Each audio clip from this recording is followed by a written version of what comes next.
আজকের ভিডিওতে আমরা এমন এক সত্যি ঘটনা জানব যা আজকের এই আশুরার দিনে ঘটেছিল। হ্যাঁ, ঠিক ধরেছেন, হযরত মুসা আলাইহিস সালাম এবং ফেরাউনের সেই ইতিহাসের সবচেয়ে অহংকারী রাজা ফেরাউন নিজেকে সরাসরি খোদা দাবি করেছিল। কেন জানেন কি? কারণ তার দীর্ঘ জীবনে সে কখনো কোনো রোগে আক্রান্ত হয়নি, এমনকি তার একটা দাঁতও কখনো ব্যথা করেনি। আর এই অতি মানবীয় অহংকারী তাকে ধ্বংসের মুখে ঠেলে দিয়েছিল।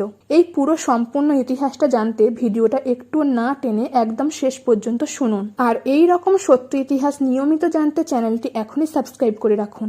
গল্পটা শুরু করি ফেরাউনের সেই ভয়ঙ্কর অত্যাচার দিয়ে। ফেরাউন কোথাকার রাজা ছিলেন জানেন তো? মিশরে তখনকার রাজা ফেরাউন ছিলেন এক চরম জালেম আর অহংকারী। ফেরাউন বনি ইসরাইল বংশের মানুষদের ওপর পশুর মতো অত্যাচার করত, তাদের দাস বানিয়ে রেখেছিল। এরপর একদিন রাতে ফেরাউন হঠাৎই একটা ভয়ঙ্কর স্বপ্ন দেখল। সে দেখল বাইতুল মুকাদ্দাস বা জেরুজালেমের দিক থেকে একটা আগুন ধেয়ে এসে মিশরের সমস্ত ফেরাউন বংশের মানুষদের পুড়িয়ে ছাই করে দিচ্ছে, কিন্তু বনি ইসরায়েলদের কিছুই হচ্ছে না। ঘুম থেকে উঠে ফেরাউন তো ভয়ে কাঁপতে লাগলো। সে তার রাজ্যের বড় বড় জ্যোতিষীদের ডাকলো। জ্যোতিষীরা স্বপ্ন শুনে বলল, বনি ইসরায়েল বংশে এমন এক পুত্র সন্তানের জন্ম হবে যে আপনার এই বিশাল সাম্রাজ্য আর আপনার রাজত্ব ধ্বংস করে দেবে। ব্যাস, এই কথা শুনে ফেরাউন উন্মাদ হয়ে গেল। সে নির্দেশ দিল, বনে ইসরায়েল বংশে যত ছেলে সন্তান জন্মাবে তাদের সবাইকে যেন সাথে সাথে গলা কেটে হত্যা করা হয়। ভাবুন একবার, কতটা নিষ্ঠুর আর অত্যাচারী ছিল সে। ঠিক এই রকম একটা রক্তারক্তি আর ভীতিকর পরিস্থিতির মধ্যে জন্ম নিলেন আমাদের প্রিয় নবী হযরত মুসা আলাইহিস সালাম, বনি ইসরায়েল বংশের এক অত্যন্ত সম্ভ্রান্ত ও ধার্মিকের ঘরে। মুসা আলাইহিস সালাম যখন জন্ম নিলেন তার মা তো ভয়ে শেষ।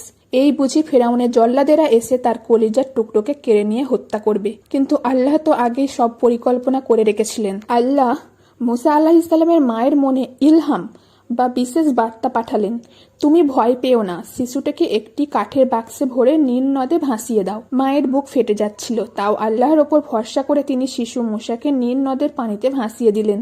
আর সেই নদী সাঁতরে বাক্সটি গিয়ে ঠেকল কোথা জানেন?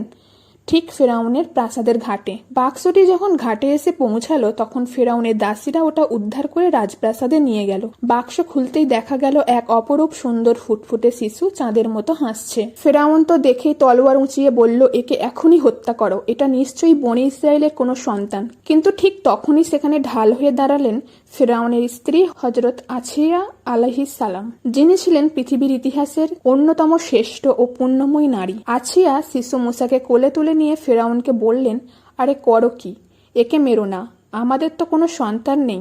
এই শিশুটি হতে পারে আমাদের চোখের শীতলতা। আমরা একে নিজেদের সন্তান করে লালন পালন করব, আর বড় হয়ে ও হয়তো আমাদের অনেক উপকারেও আসতে পারে। স্ত্রীর এই আকুতি আর জেদের কাছে ফেরাউন হেরে গেল।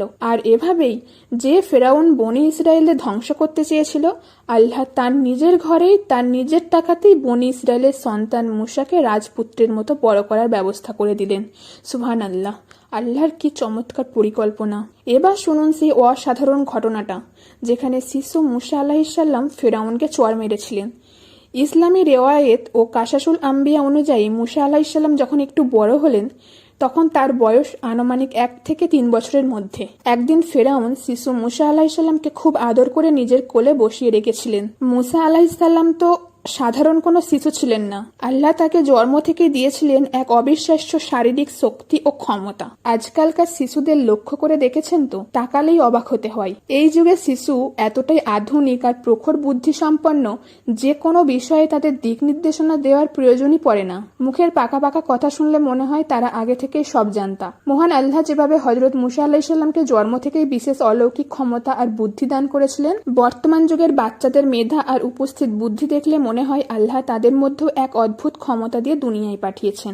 যখন শিশু মুসা আলাইহিস সালামকে ফেরাউন আদর করছিলেন কোলে বসিয়ে, তখন ফেরাউনের কোলে বসে থাকা অবস্থায় শিশু মুসা আলাইহিস সালাম হঠাৎ করে ফেরাউনের লম্বা দাড়িতে শক্ত করে টান দিলেন এবং সজোরে ফেরাউনের গালে একটা চড় মারলেন। শিশু মুসার হাতে সেই চড়ের জোর এত বেশি ছিল যে ফেরাউন ব্যথায় কোঁকিয়ে উঠল এবং তার রাজমুকুট মাথা থেকে নিচে পড়ে গেল। ফেরাউন তো প্রচন্ড রেগে আর ভয়ে কাঁপতে কাঁপতে চিৎকার করে উঠল, জল্লাদ ডাকো, এই সেই ছেলে যে আমার সাম্রাজ্য ধ্বংস করবে, আমি এখনই একে হত্যা করব। তখন ফেরাউনের বুদ্ধিমান স্ত্রী আসিয়া আলাইহিস সালাম পরিস্থিতি শান্ত করতে এগিয়ে এলেন।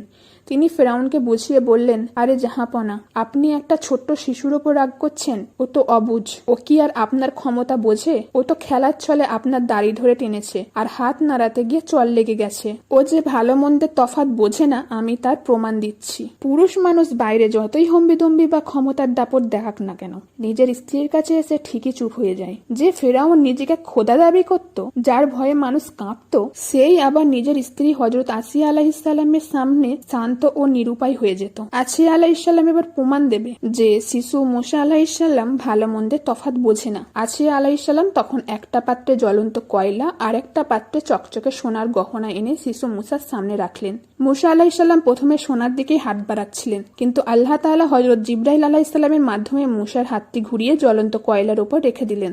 অবুঝ শিশুর মতো মুসা আলাইহিসসালাম সেই জ্বলন্ত কয়লা মুখে পুরে দিলেন, যার কারণে তার জিহ্বা কিছুটা পুড়ে যায় এবং পরবর্তী জীবনে তিনি কিছুটা তোতলামি করে কথা বলতেন, এই কারণে জিহ্বা পুড়ে যাওয়ার জন্য। এই কাণ্ড দেখে ফেরাউন আশ্বস্ত হলো যে আসলেই তো ছেলেটা একদম অবুঝ, সোনা আর আগুনের তফাতই বোঝে না। আর এভাবেই আসিয়া আলাইহিসসালামের বুদ্ধিতে সেবারও মুসা আলাইহিসসালামের প্রাণ বেঁচে গেল। এরপর সময় কেটে গেল, মুসা আলাইহিসসালাম বড় হলেন, নবুয়ত পেলেন এবং আল্লাহর নির্দেশে হযরত মুসা আলাইহিসসালাম বনি ইসরায়েলদের উদ্ধার করে মিশরের সীমানা পার করার জন্য রওনা হলেন। আর ফেরাউন তার বিশাল সেনাবাহিনী নিয়ে তাদের তাড়া করলেন। এখন প্রশ্ন হলো, বনি ইসরায়েল কেন সমুদ্রের দিকে গেল এবং ফেরাউন কিভাবে খবর পেল? মিশরে বছরের পর বছর ধরে বনি ইসরায়েল জাতির উপর ফেরাউন দাসত্ব ও অমানসিক নির্যাতন চালাচ্ছিল। আল্লাহ তাআলার নির্দেশে হযরত মুসা আলাইহিসসালাম বনি ইসরায়েলকে মুক্ত করার সিদ্ধান্ত নেন। আল্লাহর হুকুম ছিল তারা যেন রাতের আঁধারে মিশর ত্যাগ করে শাম বা সিরিয়ার দিকে হিজরত করে। সেই অনুযায়ী লাখ লাখ বনি ইসরায়েল, পুরুষ, নারী ও শিশু রাতের অন্ধকারে অলক্ষ্যে সমুদ্রের অভিমুখে রওনা দেয়। বনি ইসরায়েল যখন মিশর ছেড়ে পালাচ্ছিল, তখন ফেরাউনের গোয়েন্দা ও সীমান্ত রক্ষীরা এই খবর পেয়ে যায়। সকাল হতেই ফেরাউন জানতে পারে যে তার রাজ্যের দাসীরা সবাই পালিয়ে যাচ্ছে। অহংকারী ফেরাউন ক্ষিপ্ত হয়ে ওঠে। সে ভাবল, বনি ইসরায়েলকে এখনই বন্দী বা ধ্বংস না করলে তার রাজকীয় সম্মান ধুলোয় মিশে যাবে। সে তৎক্ষণাৎ তার সাম্রাজ্যের সব প্রান্ত থেকে এক বিশাল এবং সুসজ্জিত সেনাবাহিনী একত্রিত করে এবং নিজেই সেই বাহিনীর নেতৃত্ব দিয়ে বনি ইসরায়েলের পিছু নেয়। তারা করতে করতে ফেরাউনের বাহিনী বনি ইসরায়েলকে সাগরের তীরে এসে কোণঠাসা করে ফেলে। সামনে অথই লোহিত সাগর, পেছনে ফেরাউনের সেনাবাহিনী। এই চরম মুহূর্তে আল্লাহর নির্দেশে মুসা আলাইহিসসালাম তার লাঠি দিয়ে সাগরে আঘাত করেন। সাথে সাথে সাগর দ্বিখণ্ডিত হয়ে 12টি শুকনো রাস্তা তৈরি হয়। বনে ইসরায়েল নিরাপদে অপর প্রান্তে পৌঁছে যায়। ফেরাউন যখন দেখল রাস্তা তৈরি হয়েছে, সেও তার অহংকার নিয়ে সসৈন্যে সাগরের মাঝখানে রাস্তায় নেমে পড়ে। কিন্তু তারা মাঝখানে পৌঁছাতে আল্লাহর হুকুমে সাগরের পানি আবার এক হয়ে যায় এবং পুরো বাহিনী সহ ফেরাউন সাগরে ডুবে মরতে শুরু করে। মৃত্যু যখন নিশ্চিত, তখন ফেরাউন চিৎকার করে বলেছিল, আমি ঈমান আনলাম যে বনে ইসরায়েল যার ওপর ঈমান এনেছে তিনি ছাড়া কোনো ইলাহ নেই। কিন্তু ততক্ষণে অনেক দেরি হয়ে গেছে। আল্লাহ তার তওবা কবুল করেননি। তবে আল্লাহ তাআলা পবিত্র কোরআনের সূরা ইউনূসের 92 নম্বর আয়াতে ঘোষণা করেছেন, আজ আমি তোমার দেহকে বাঁচিয়ে রাখব, যাতে তুমি তোমার পরবর্তী প্রজন্মের জন্য শিক্ষণীয় নিদর্শন হয়ে থাকো। আজও মিশরের মিউজিয়ামে ফেরাউনের সেই অক্ষত লাশ আল্লাহর বাণীর জীবন্ত প্রমাণ হয়ে দাঁড়িয়ে আছে। এই ছিল সেই মহিমান্বিত আশুরার দিনের অলৌকিক ইতিহাস। আসলে এই গল্পটা যখনই আমি কাউকে শোনাই, আমার মনের ভেতর একটা অন্যরকম শক্তি কাজ করে। আজকের দিনে আমরা অনেকেই কারবালার দুঃখজনক ঘটনা নিয়ে আলোচনা করি, যা অবশ্যই আমাদের হৃদয়ের টুকরো। কিন্তু আশুরার মূল শুরুটা কিন্তু হয়েছিল এই মুসা আলাইহিস সালামের মুক্তির আনন্দ আর কৃতজ্ঞতা থেকে।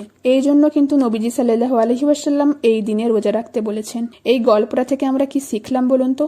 যখন আমাদের জীবন চারদিক থেকে আটকে যায়, যখন মনে হয় সামনে সমুদ্র আর পেছনে বিপদ, কোনো পথ খোলা নেই, তখনও যদি আল্লাহর উপর অটল বিশ্বাস রাখা যায়, আল্লাহ ঠিক লোহিত সাগরের মতো অসম্ভবকে সম্ভব করে পথ বের করে দেন।